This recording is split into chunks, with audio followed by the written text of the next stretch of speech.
Bonjour et bienvenue à la revue de presse de jeudi. YouTube a dévoilé un nouveau service de musique en diffusion continue en lançant un défi aux concurrents de l'entreprise Apple. Google bouleverse le monde de la musique numérique et ajoute un abonnement payant à YouTube ainsi qu'un certain nombre d'améliorations au plus grand site de vidéos dans le monde. YouTube Key Music va débuter sur une base uniquement sur invitation la semaine prochaine avec un prix promotionnel d'abonnement de 7,99 $ par mois. Le site de vidéo ajoute également une fonctionnalité axée sur la musique sur son application de smartphone qui comprend des playlists préférées et recommandées.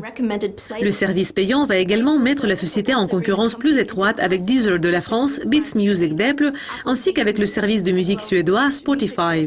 Les services de musique en diffusion continue ont souvent suscité un débat parmi les musiciens, surtout quand il s'agit de la rémunération. Le manager de la chanteuse britannique Adele a récemment déclaré que ces services sont l'avenir de l'industrie de la musique, tandis que d'autres, comme le chanteur de Radiohead Thom Yorke, se sont plaints de l'insuffisance des paiements. La chanteuse Taylor Swift a décidé de retirer son dernier album 1989 et l'ensemble de ses chansons de Spotify. La chanteuse de 24 ans a parlé des taux de redevance faibles payés par son service gratuit. Mais beaucoup de ses chansons restent sur YouTube, même si elles sont également gratuites. YouTube Key Music va également proposer un abonnement à Google Play Music, le service de streaming qui est offert par l'organisation mère.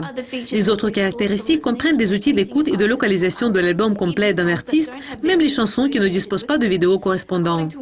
Selon une analyse de Forrester Research, YouTube travaille dans ce domaine parce qu'ils se rendent compte que Apple voudrait se concentrer sur la musique d'abonnement. Et si Apple réussit à attirer de nouveau les gens vers iTunes ou Beats ou toute autre chose de ce genre, Apple va attacher les gens encore plus étroitement à la plateforme numérique iTunes.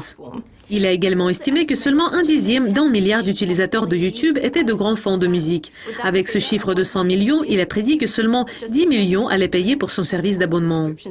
À long terme, il est peu importe à Google si l'industrie de la musique vaut 15 milliards de dollars. Ils sont dans le domaine destiné à donner aux consommateurs une expérience satisfaisante. YouTube prévoit de proposer son service d'abonnement dans les semaines à venir, d'abord dans 7 pays, dont les États-Unis, le Royaume-Uni, l'Espagne, le Portugal, l'Italie, l'Irlande et la Finlande. Les autres vont suivre. C'est tout pour la revue de presse d'aujourd'hui. Restez à l'écoute de Yucascopy TV et demain, on va vous présenter une autre édition. Pour le moment, au revoir.